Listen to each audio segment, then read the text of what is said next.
Good evening, everyone. I hope that you have had a great week so far. This week, we are continuing our discussion of preparedness by following Miller Carey's Chapter 8, Disaster Relief Mobilization, CRM Preparation Program. Once you finish the video lecture, please complete your assignment. Our learning objectives for this evening are Introduction and Framing. The 4 phases of disaster relief mobilization using the Community Resiliency Model. Overview of CRM Basic Module Pre-Post-Disaster Workshop Components. Case discussion. Indigenous Cultural Burning, Its True Purpose.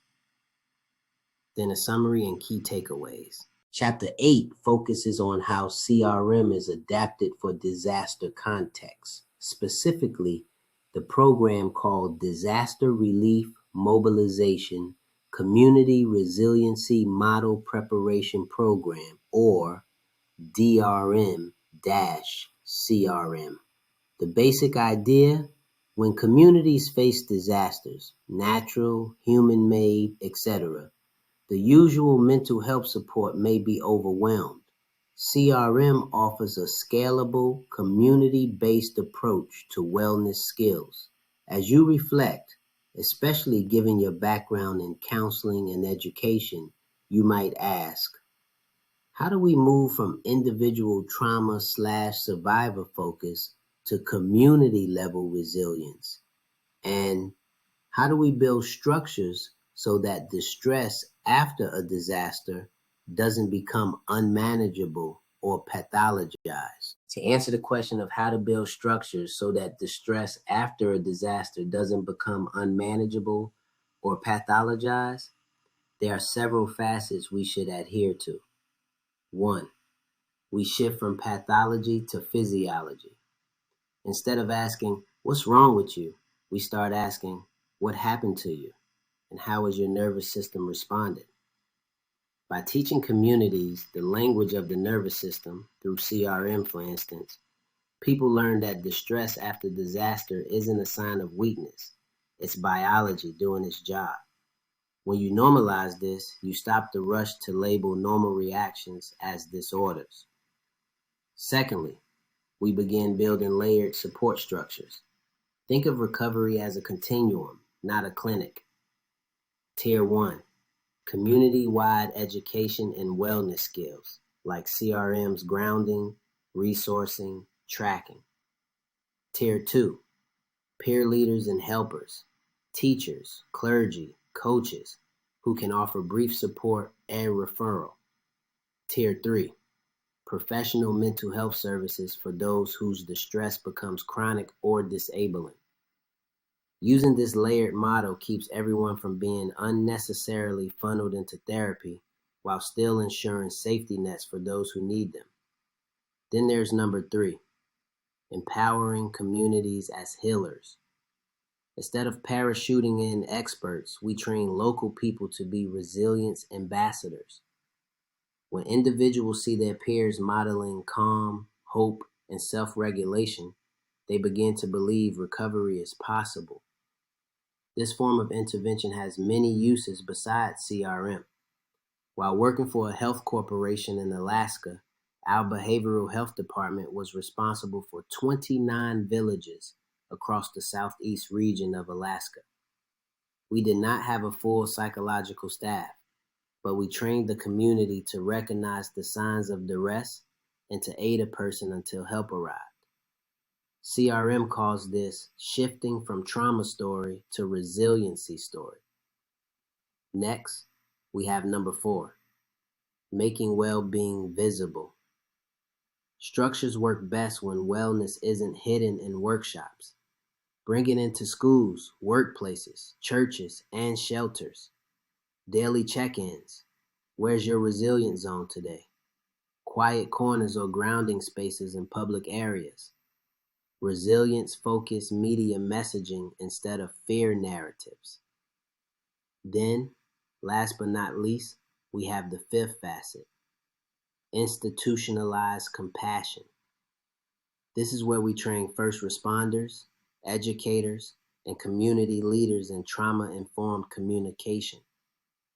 Compassionate leadership reduces stigma and prevents bureaucratic re-traumatization. Why can't you just move on? When employed correctly, that's how distress remains human and manageable, not pathologized. According to Miller-Karras, the DRM-CRM rollout in a community unfolds in 4 phases. Knowing these phases helps you plan across time, pre-disaster, during, post-disaster, longer term. Here are the 4 phases, with commentary and questions for each. First, there's stabilization and outreach. This is the immediate phase, following a disaster or in preparation, providing skills-based tools via CRM to survivors, families, and responders. The focus is on stabilization of the nervous system, building safety, and reducing overwhelm. So, how do we identify who needs this immediately? Survivors, responders? We determine what outreach methods work: peer-to-peer, community hubs, shelters. Then we implement capacity building. In this phase, we train local leaders, educators, and community members to deliver CRM skills and to embed them in their networks. This builds local ownership and peer-to-peer diffusion. As the counselor, you begin to conceptualize the criteria we use to select local leaders. How do we ensure cultural responsiveness in the training? This allows us to create a strong foundation, which would then allow the next phase, sustainability and integration. The third phase is about embedding the model into community infrastructure: schools, workplaces, emergency management systems, faith organizations, etc. So it's no longer just post-disaster, but part of everyday resilience infrastructure. It is here that we are at a critical point. Are we treating CRM as a one-off or as part of a durable wellness ecosystem? How is sustainability financed? Who owns the resiliency work long-term? Recovery and renewal, sometimes described as long-term resilience. Some sources describe a 4th phase as the longer-term recovery, renewal, reflection, learning, and adaptation for future disasters. While the first 3 are explicit in the source, the 4th, often implicit, concerns renewal and adaptation to future shocks. The question that should be posed is, how do we evaluate what worked and feed it into preparedness for next time? How do we prevent resiliency fatigue or burnout of peer helpers? Why is this phased approach necessary? A disaster doesn't end when the storm passes. The nervous system of survivors remains in flux. Peer networks may be disrupted and community systems strained. DRM-CRM provides a roadmap to go from immediate response to embedded resiliency infrastructure. Components of the basic module of a CRM workshop: pre-post disaster. Let's zoom in on the basic module of the CRM workshop, which is the groundwork for DRM-CRM. These are the pieces you would teach community members so they can use and pass on CRM skills. Key components: Introduction to CRM philosophy, the idea that trauma and stress impact the nervous system, that wellness skills can reset the system, and that individuals and communities can move into a resilient zone. Autonomic nervous system education, understanding that reactions, fight, flight, freeze, are normal biological responses, not a weakness. Participants learn about tracking sensations. Again, we would utilize the 6 wellness skills, CRM. Introduction and practice. Though the book itself may not list all of them in the chapter, the CRM basic module trains 6 skills: tracking, grounding, resourcing, gesturing, shift and stay, and help now. There's also the self-care plan development. Participants identify how they will apply the skills in daily life, their work, and their community. Pre-disaster and post-disaster tailoring. Pre-disaster. Workshop might emphasize readiness, civic engagement, peer networks, and building resilient capacity before the event. Post-disaster. Workshop might be more oriented towards stabilizing survivors, helping peer helpers manage compassion fatigue, assessing needs, and linking to referral systems. The DRM-CRM adaptation emphasizes help now, strength-based conversations, and building peer networks. Peer-to-peer dissemination. The basic module prepares participants to pass on the skills, thereby widening the reach. The workshop may look like this. The timing and structure involve a one-day, 7-hour CRM basic course that trains the above for community members. In a disaster setting, DRM-CRM may adapt this into shorter sessions or parts delivered in shelters, schools, etc. So, before the storm, we attempt to have pre-disaster tailoring. Think of this as the pre-game warm-up for the community's nervous system. The goal here is readiness, not panic. We want people to understand how stress affects the body before the chaos hits. What happens in this phase? Well, we implement readiness and education. Trainers introduce CRM's core skills like tracking, grounding, and resourcing, so people already know how to use them when stress spikes. It's like learning CPR before someone needs it. Next, there's civic engagement. Communities get involved in planning, volunteering, and mutual aid efforts. This builds a sense of ownership and agency, key ingredients of resilience. Incorporate peer networks.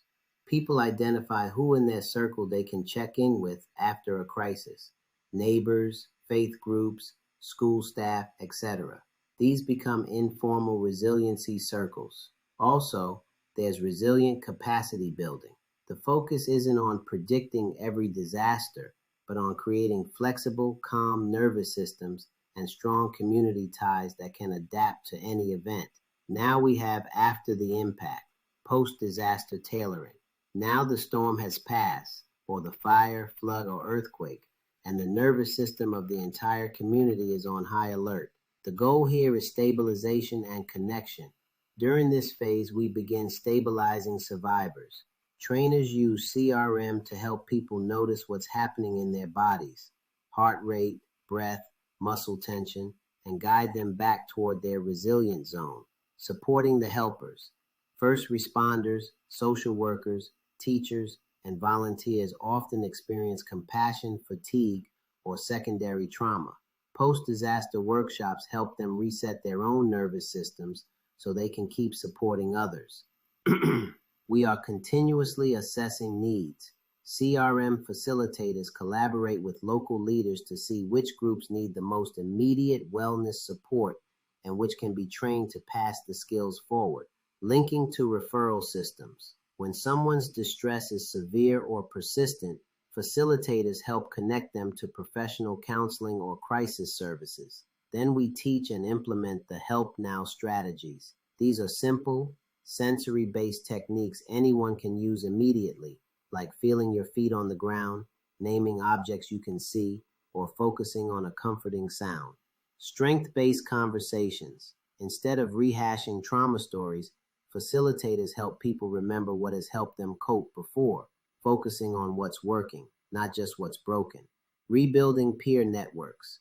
Workshops encourage people to reconnect, share wellness skills, and remind each other that recovery is a collective process. Keep in mind, the post-disaster period is about regaining regulation before rebuilding structures. People heal faster when their nervous systems feel safe.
When Elaine Miller Karras talks about a culture of resiliency, she's describing more than a program or a workshop.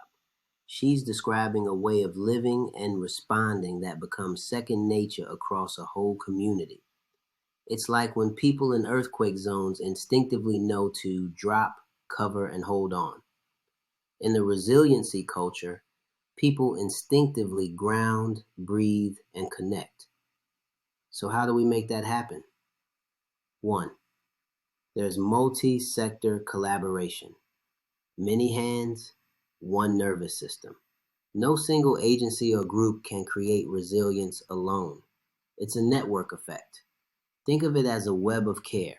Schools teach students grounding and resourcing before tests or drills. Hospitals and clinics train nurses and reception staff to use help now strategies during crisis surges. Faith-based organizations weave CRM language into their ministries and support groups. Local government and emergency management integrate CRM skills into disaster response briefings and public safety trainings. Universities and mental health programs embed CRM into counseling curriculum. When all these sectors use a shared language of regulation and wellness, the community's nervous system starts acting more coherently, like everyone is breathing in sync after the storm. Something to consider. What happens when every sector, from schools to shelters, sees emotional regulation as a public health skill, not a private issue? Stressful situations may reduce and positivity may rise. Second, we have peer-to-peer dissemination, healing by example. Here's where the magic happens. CRM isn't meant to stay in the hands of experts. Once someone learns a wellness skill, they can share it immediately with family, coworkers, or even strangers in the shelter. This ripple effect turns ordinary people into ambassadors of calm. A teacher models grounding during morning announcements. A grocery worker uses a help now skill when a panicked customer arrives. A grandmother teaches her church group to find their resilience zone after a flood. Each time a community member shares a CRM skill, it normalizes recovery as something we do together, not something reserved for therapy sessions. That's how the skills move from workshops to conversations to culture. Why does this matter? When trauma recovery depends only on professionals, help is slow and scarce. When it depends on peers, it spreads faster than fear. Okay, so we're up to number 3, partnering with agencies and organizations.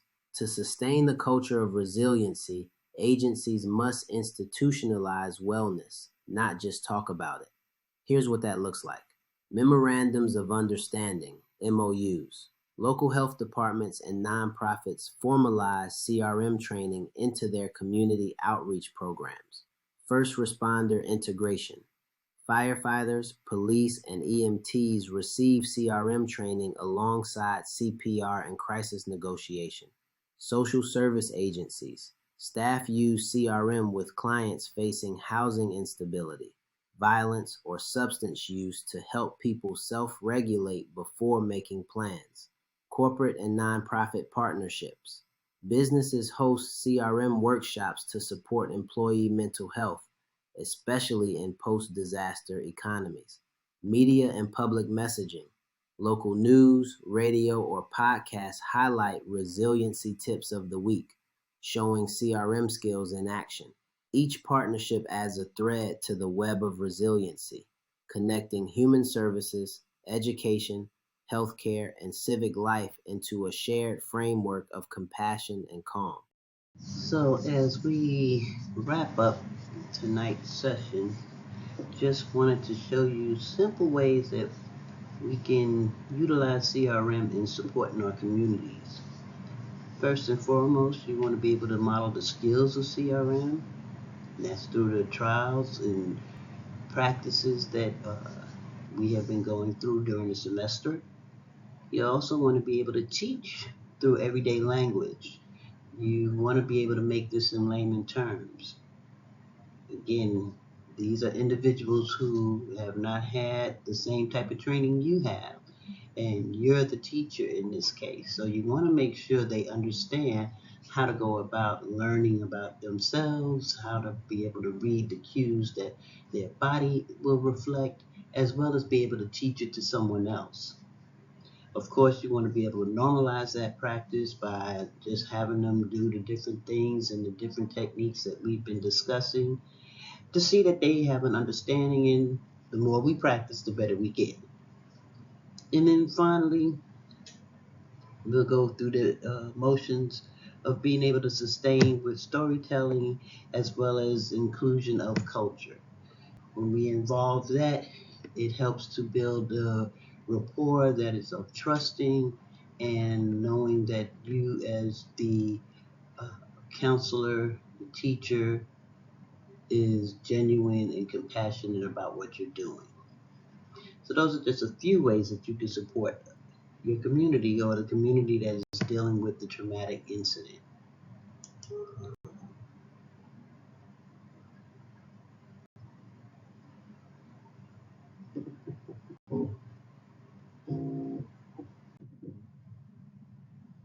All right. So we're at the end of tonight's lecture. I want to thank you for listening. And in terms of when we're talking about CRM, understand that calm within the storm means the body learns a steady ground and hope hums through the nerves.